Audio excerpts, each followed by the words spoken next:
This week I wanted to talk about pain a little differently. Because pain isn't an enemy to fight. It's the body's way of speaking to you. We know this, but sometimes we need a little reminder when we're sitting there getting frustrated with the way our body's presenting. When I say pain, I don't mean always literal pain. It can be discomfort, dis-ease in the body, inflammation in the body. It could even be imbalance of the body, imbalance of hormones that then affect our mentality, the way we're showing up in the world.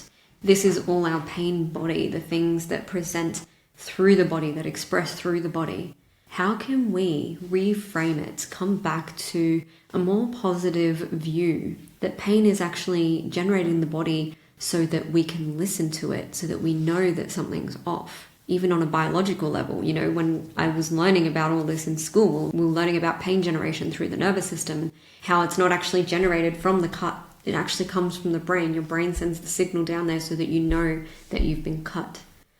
Our body signals to us when it's time to pay attention, time to look inwards. There's something we need to shift. And so really, our pain body, our discomfort that shows up in the body is actually a portal to deeper wisdom, to reconnect. It's a calling to build a deeper trust with our bodies rather than looking at it as a resentment, because then we often tend to ignore an aspect of what it's telling us and we miss the picture. And then we just keep feeling like we're not hitting the mark.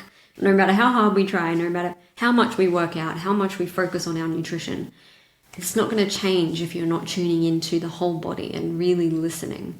And this is why I love so much of the energetic work and the practices that I do. It's just, I feel like it's worth reminding, just stopping to pause, to thank your body for all of the signals that it gives you, because it really is a blessing to have a way of communicating to this earth vessel that you have in this lifetime. Have a great week going forward. Blessings to your body and blessings to your mind, your heart, and your soul. We'll speak soon.